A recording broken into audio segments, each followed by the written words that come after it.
Señores magistrados del Tribunal Electoral, Eminencia Cardenal de Panamá, señor presidente de los delegados electorales, señor expresidente Pérez Valladares, señor exvicepresidente Luis, don Marcelo Varela del Centro Carter, señoras, señores. Empezaré por decir que es un privilegio, sin ninguna duda, el haber recibido la invitación del Tribunal Electoral y la invitación del Centro Carter para contribuir con algunas reflexiones en un momento tan importante en la democracia panameña que tiene que ver con una tradición de la que Panamá puede y debe sentirse profundamente orgullosa. El haber constituido de manera institucional una comisión que tiene como tarea el análisis del proceso electoral previo y la proposición de lo que vendrá a futuro para mejorar y corregir aquello que no ha funcionado adecuadamente.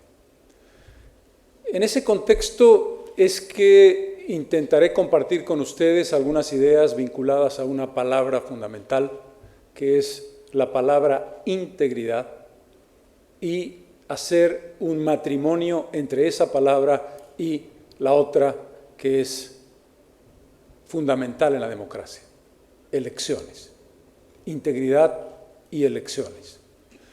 Permítanme previamente el elogio que cuando uno está en el país tiene tendencia a no aceptar o a descalificar si viene desde dentro.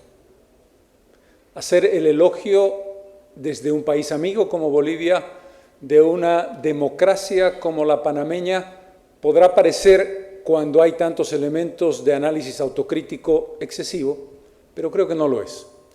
Creo que debemos hacer un elogio del proceso de construcción institucional de la democracia y en particular de los procesos electorales en Panamá. Reconocer de manera especialísima el crédito y el prestigio que tiene el Tribunal Electoral, no entre los partidos políticos que probablemente tendrán muchos elementos para criticarlo, sino en quien realmente importa, que es la opinión pública panameña.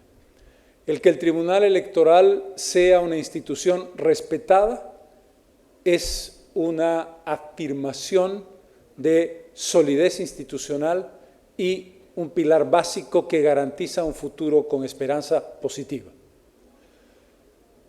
Los avances operativos del tribunal, en muchos sentidos destacables, mencionar, por ejemplo, el hecho de que se pueda desarrollar el voto por Internet desde el extranjero para las elecciones en Panamá es un elemento importante, pero sobre todo la construcción de esta idea transformada en institución, de una comisión de análisis y reformas del proceso electoral, es probablemente uno de los aportes más significativos que Panamá puede mostrar con orgullo y particularmente transmitirlo como ejemplo a otros países de América Latina.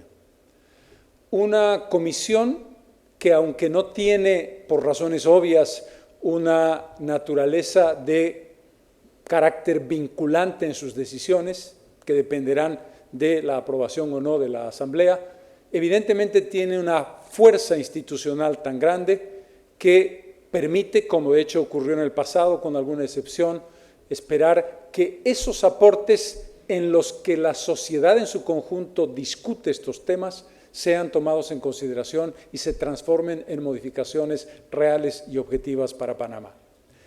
Quiero subrayar precisamente el hecho de que esta comisión integra a los partidos políticos, al Poder Ejecutivo, al Poder Legislativo, al Tribunal Electoral y a la representación de la sociedad panameña que está más allá de esas estructuras. Institución que reconoce en esos representantes de la sociedad panameña un derecho a voz y un derecho a voto, lo cual tiene una grande significación. ¿En qué sentido? En un sentido que tiene que ver con la idea de integridad, en el sentido de que la naturaleza de los procesos electorales y de la construcción institucional de la república, del republicanismo, de la idea de una democracia republicana, tiene un gran camino por delante en este siglo XXI, que es ampliar la participación democrática. Constatar que la representación, que la intermediación que los partidos políticos tienen a nombre de la sociedad es fundamental e imprescindible para que la democracia funcione, pero parece insuficiente en virtud de los mecanismos y la dinámica en la que funciona hoy la democracia del siglo XXI. No solamente por la conciencia de los ciudadanos, sino por los mecanismos que estos tienen para comunicarse, para decir, para expresarse.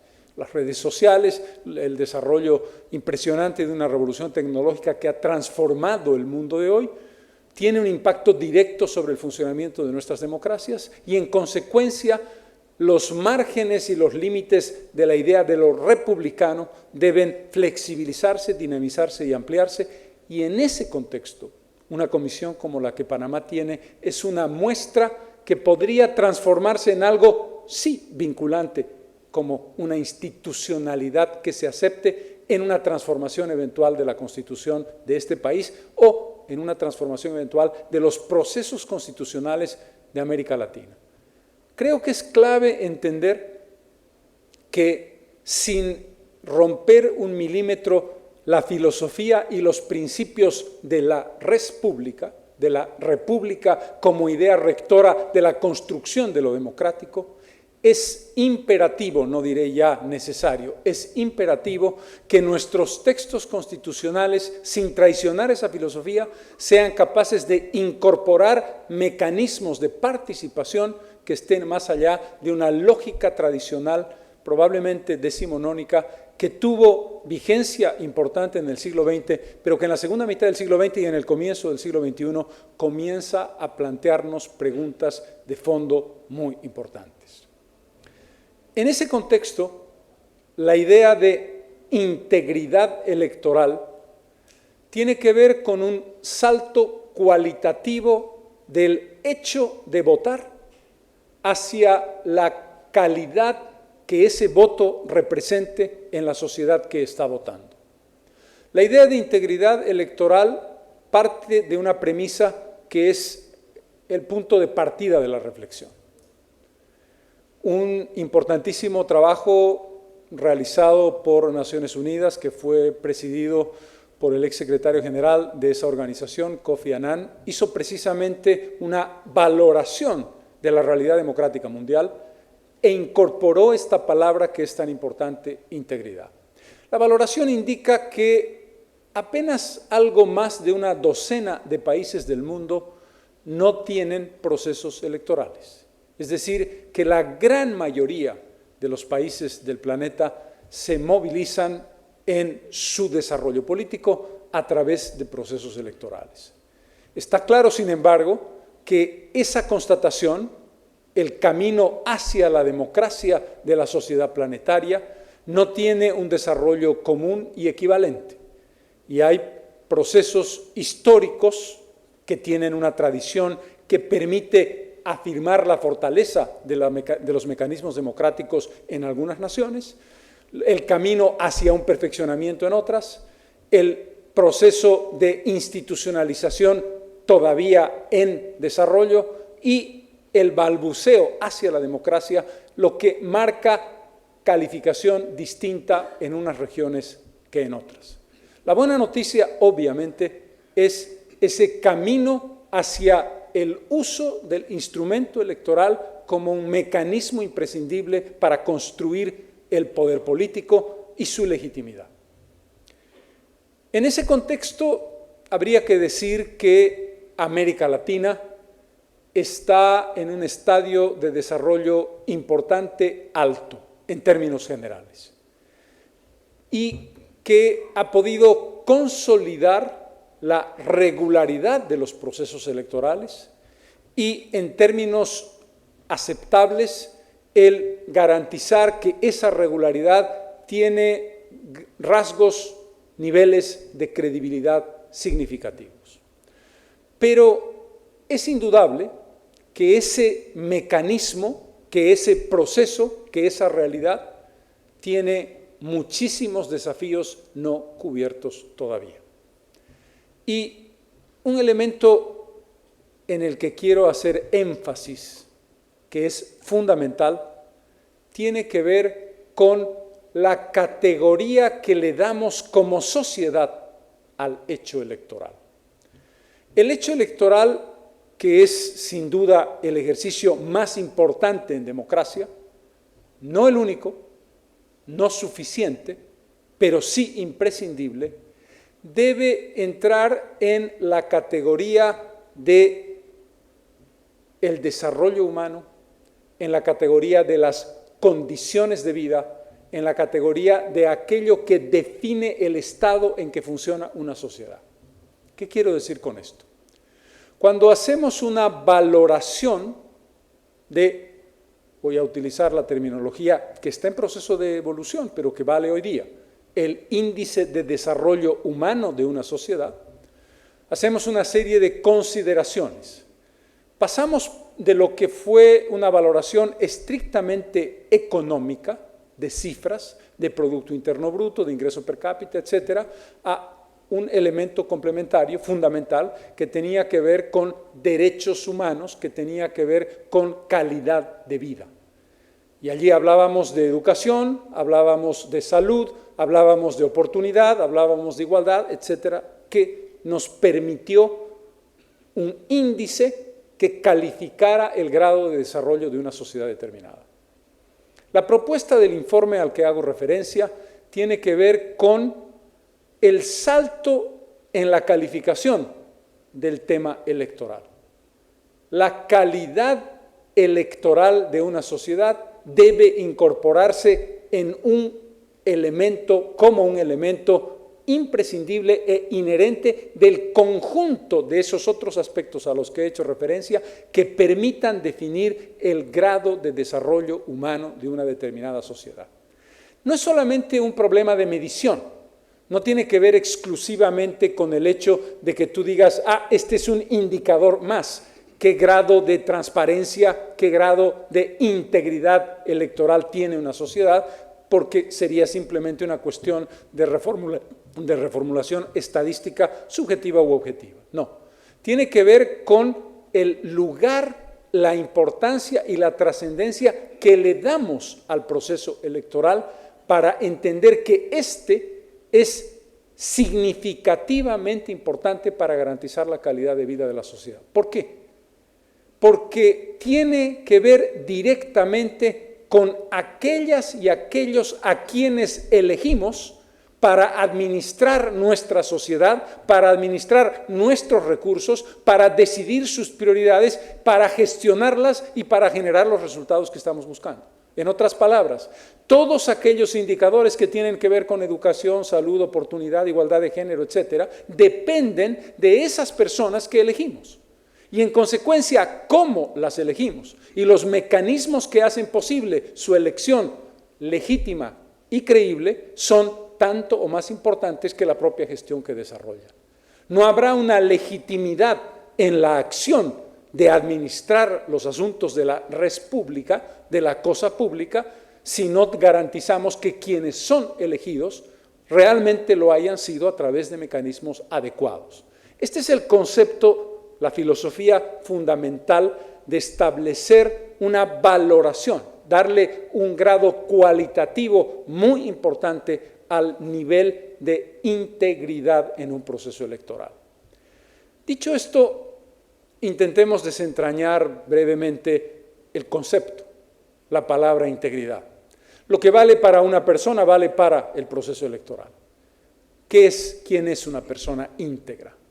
Aquella que actúa correctamente, aquella que garantiza honestidad en su vida diaria, aquella que no tiene nada que ocultar, aquella que combina el comportamiento correcto en los términos de los valores éticos de la sociedad en que funciona con la idoneidad en el trabajo que realiza. Esos elementos son equivalentes en el hecho colectivo de un proceso electoral.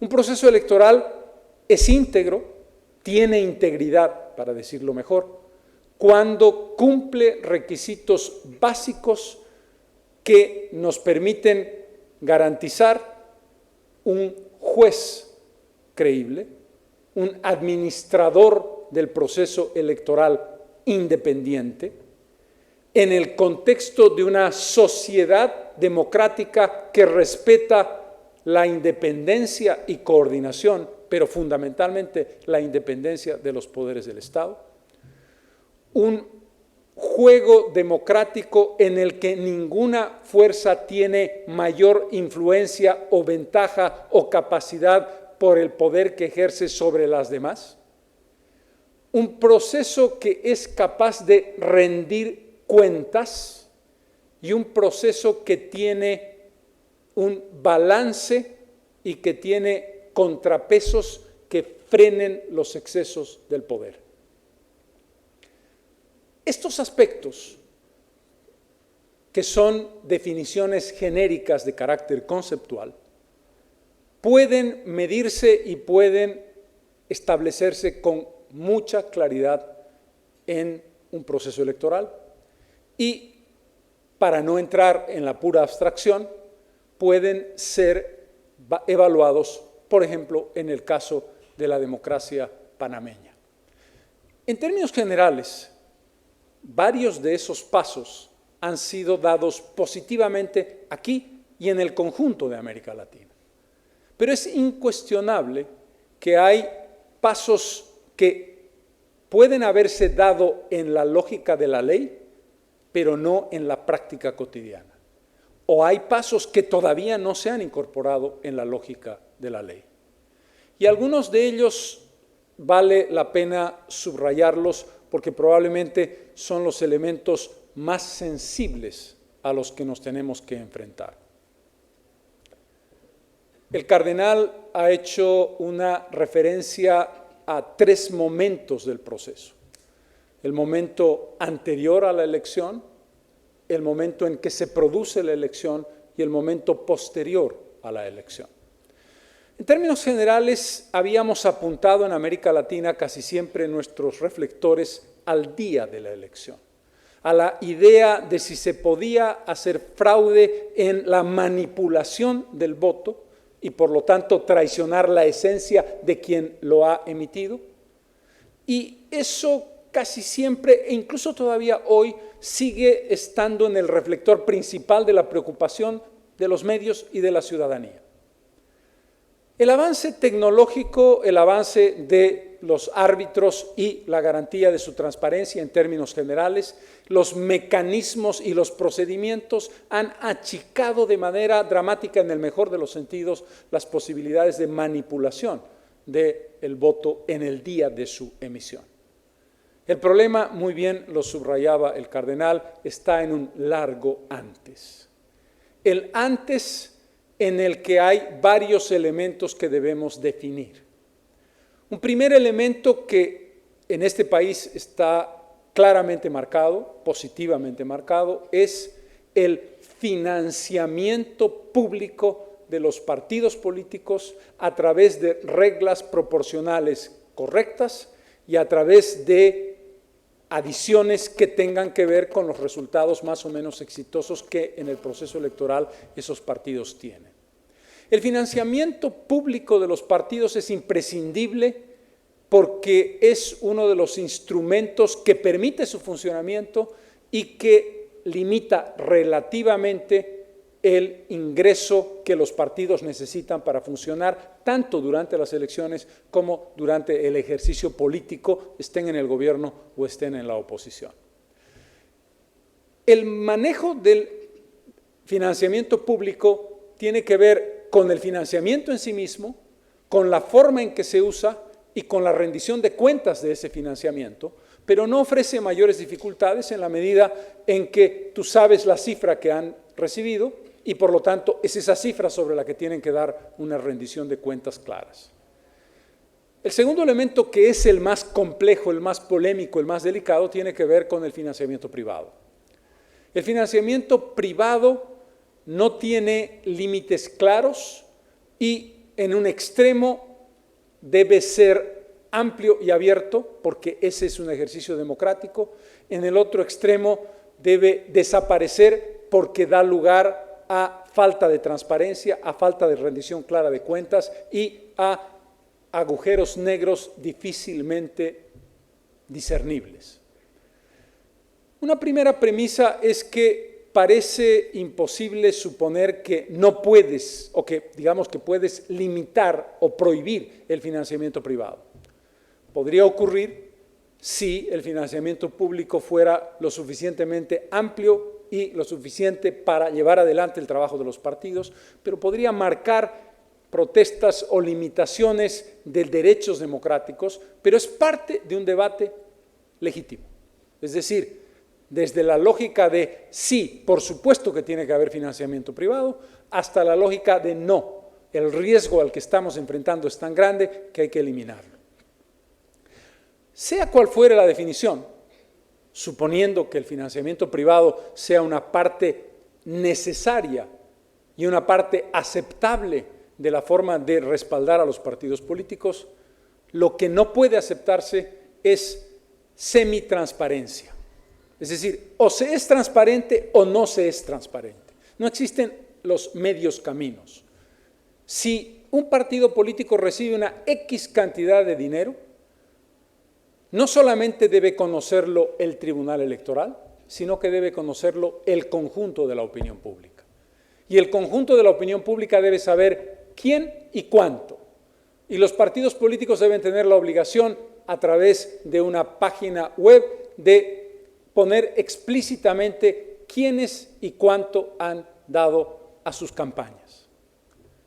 Ustedes me dirán que eso es una ingenuidad y que un partido político puede discrecionalmente transparentar una parte y ocultar u opacar otra parte, lo cual es cierto.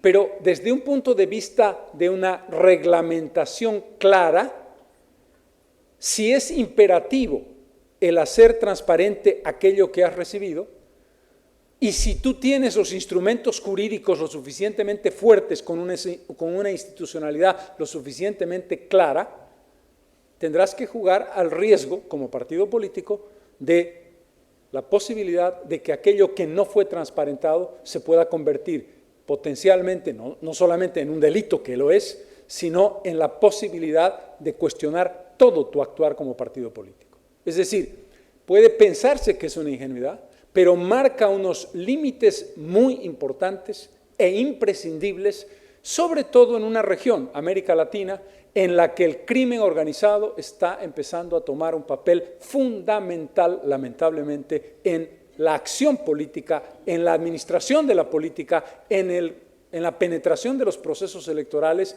y en la cooptación de líderes políticos. En el caso de Panamá, el tema es todavía marginal, afortunadamente, pero los elementos que garanticen que eso no vaya a crecer tienen que estar trabajados desde la legislación. En otras palabras, el tema del financiamiento privado es crucial. Es probablemente uno de los aspectos medulares de la idea de integridad, de la búsqueda de la integridad en la construcción de la democracia electoralmente consistente. El siguiente elemento tiene que ver con otro de los problemas que se ha enfrentado en el país en la última elección. El uso discrecional del poder gubernamental en recursos que generan una evidente desproporción en la campaña y en la contienda electoral. ¿Cómo defines aquello que el gobierno puede hacer desde el punto de vista de la propaganda como parte de su tarea cotidiana y aquello que de hecho se convierte en una forma no indirecta, sino directa y descarnada de propaganda política por el candidato o la candidata oficialista? Este es un aspecto que tiene que ver con reglas claras de cuáles son los límites, no solamente en la forma de hacer propaganda de lo que estás realizando, sino sobre todo en el uso de recursos materiales de la administración pública, sea nacional, sea provincial, sea municipal. La limitación explícita e inequívoca de lo que puedes y no hacer es clave, pero ahí, como en el tema de la financiación, tienes que marcar dos elementos que son fundamentales. Uno, leyes y reglas claras, definición de la naturaleza del delito, establecimiento de la diferencia entre un delito civil o un delito penal, electoralmente hablando, y por supuesto la constitución de un instrumento clave que es la fiscalización. El fiscal tiene que ser una personalidad cuya credibilidad sea tanto o más alta que la del propio tribunal. Si tú no construyes un conjunto, si una de las patas de lo que has construido cojea, es muy difícil que tú puedas resolver, a pesar de que tu legislación sea clara, los instrumentos, los desafíos que tienes como sociedad. Por lo tanto, la estructura que busca la integridad debe ser una estructura consistente. ¿Consistente qué quiere decir? Cómo se eligen las autoridades electorales, cómo se elige el fiscal electoral, cómo pueden ser removidas o cómo se remueven esas autoridades, tanto en el Tribunal Electoral como en la Fiscalía Electoral, te permite saber que tú tienes la garantía de contar con un instrumento, imprescindible decirlo, independiente del poder, sobre todo ejecutivo, del poder político en conjunto. Un elemento clave en el proceso electoral es el uso de los medios de comunicación. Hay dos caminos complicados. Uno, el obvio, la propaganda política, la administración de los tiempos, la administración de las tarifas, la administración de los equilibrios. Ahí estamos hablando de algo fundamental. Una posibilidad es que el propio Tribunal Electoral sea quien administra la totalidad de la propaganda política y negocia directamente con los medios de comunicación. Es decir, el partido político A o el partido político B no tiene que lidiar con el canal X y decirle qué tarifa me vas a cobrar por el segundo que voy a pasar. ¿Por qué? Porque eso lo negocia el tribunal, lo que te garantiza un precio uniforme y un estándar de tiempo que además debe estar legislado. La otra posibilidad ideal es los medios electrónicos tienen frecuencias concedidas por el Estado y como parte de esa concesión están en la obligación de conceder una X cantidad de segundos al año para situaciones de emergencia, de desastres naturales, etcétera, en fin, las condiciones que tienen que ver con otros aspectos, pero están vinculadas al tema electoral. Estoy hablando en términos puramente teóricos. Cualquiera de los caminos debe garantizar que todos los partidos políticos tengan las mismas posibilidades y las mismas oportunidades con relación a la difusión de sus ideas y a la propaganda que está implicada en ello.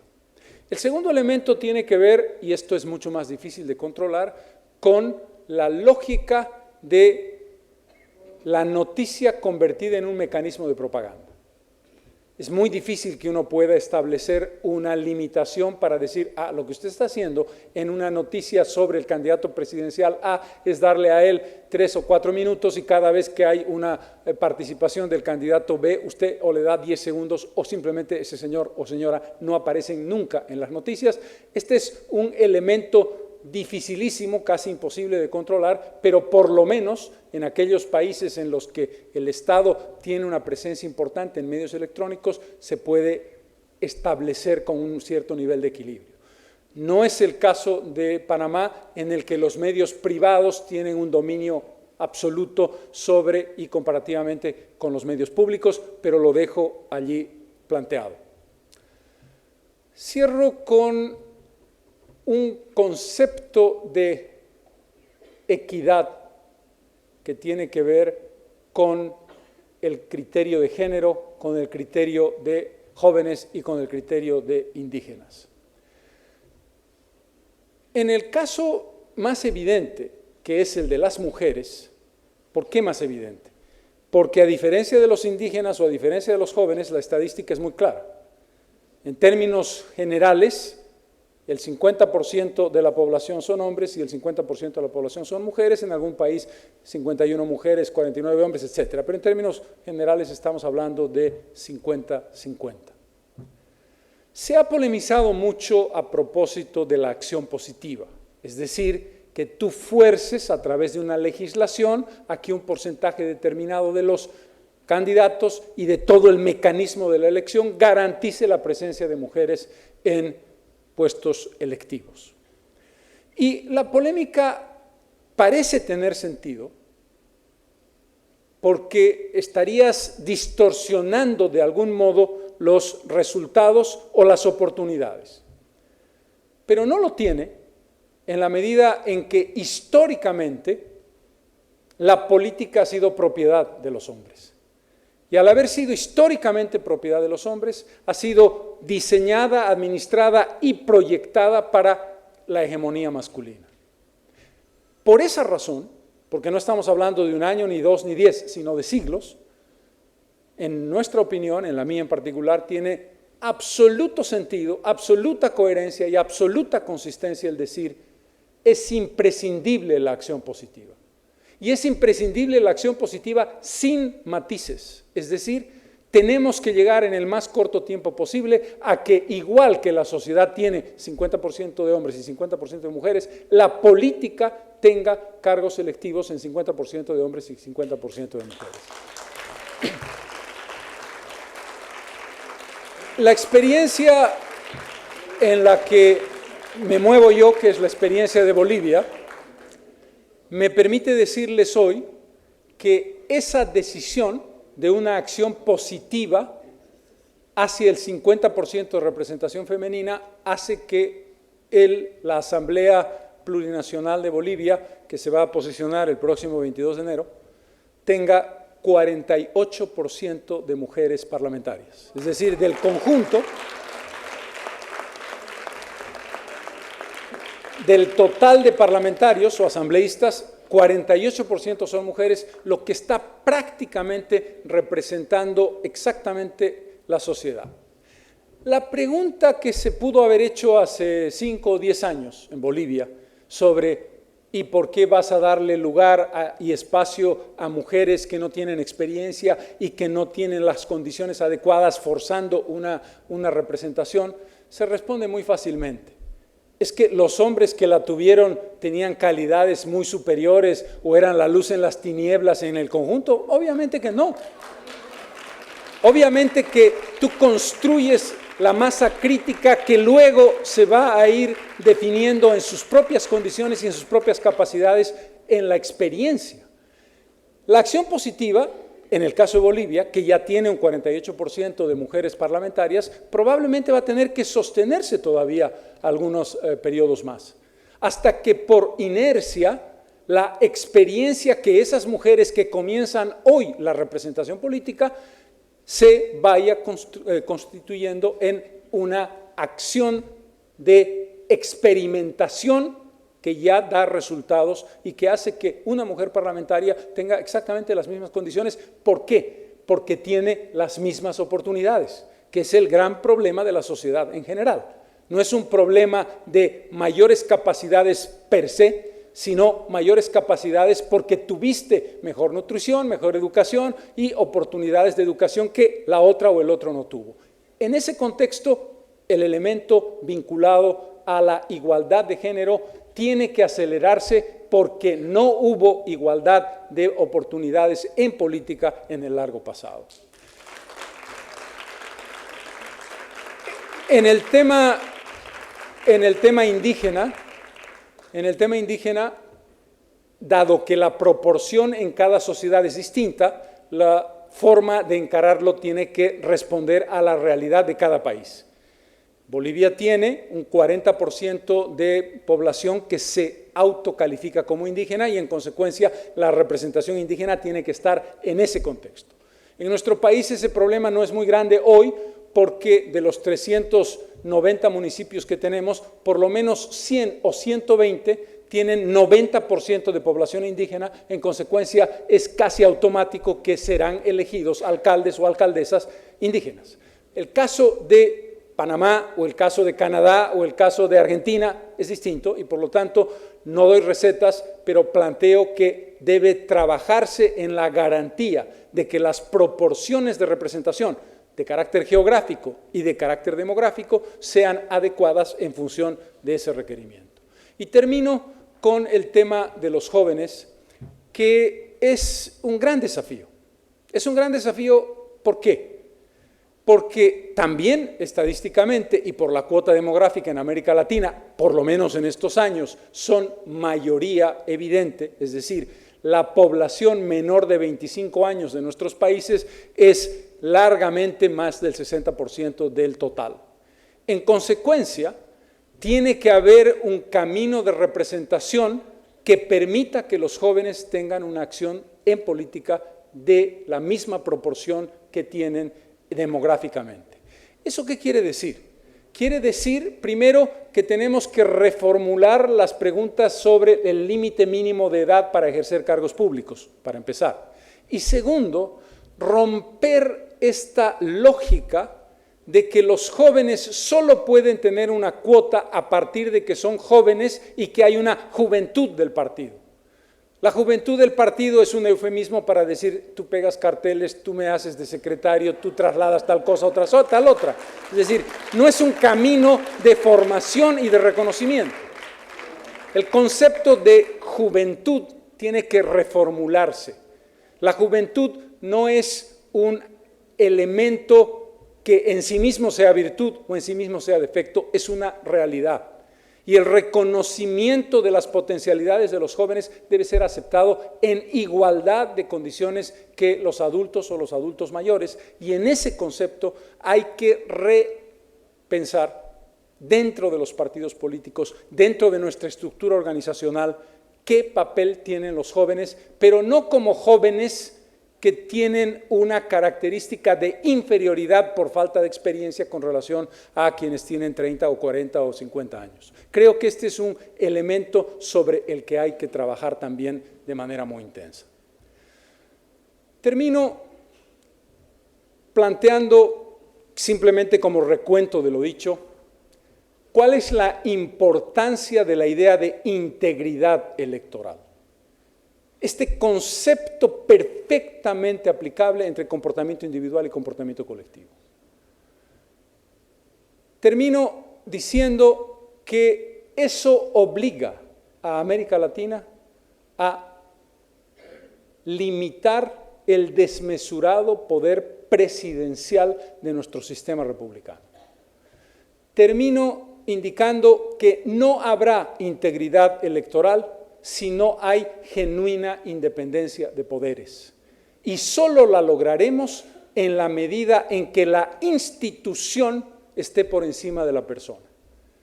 En Panamá, en Bolivia, en la mayor parte de nuestros países, estamos librados a la suerte de un presidente con valores democráticos o a la mala suerte de un presidente con tendencias autoritarias. Eso se supera en la medida en que independientemente de los afectos o desafectos e independientemente de las tendencias, el presidente o la presidenta tengan necesariamente que someterse a la ley. Si ustedes quieren una lectura respetuosa de la realidad panameña, la institucionalidad de Panamá ha sobrevivido las máximas tensiones que se han vivido en los últimos años. Y ese es un elemento muy positivo. Porque la tendencia al autoritarismo que vivimos varios países en América Latina no ha sobrevivido a esas instancias y ha tenido que someterse a ese autoritarismo con lo que yo llamo celofán democrático que oculta un corazón autoritario. Cuando las instituciones son capaces de frenar esos afanes autoritarios, hay que darles un aplauso a las instituciones, no apoltronarse en ellas y marcar camino hacia adelante. Cierro. Esta comisión que comienza a funcionar hoy día no solamente es una gran noticia para Panamá, sino una gran noticia para América Latina. y en la lógica de la integridad electoral no desechen la posibilidad de que la institucionalidad de esta comisión pudiera dar el salto de la recomendación a lo vinculante sin vulnerar ni subvertir el orden constitucional de Panamá. Para mí ha sido un privilegio compartir algunas de estas ideas y espero que estas reflexiones sirvan para entender algo que yo entendí a partir del estudio en profundidad del informe al que hago referencia, que integridad electoral es tan importante como salud, como educación, como desarrollo económico, como procesos de crecimiento y de progreso en el sentido tradicional. ¿Por qué? Porque esa integridad electoral es la que define lo más importante, quiénes serán los que van a regir los destinos de nuestras sociedades. Muchas gracias.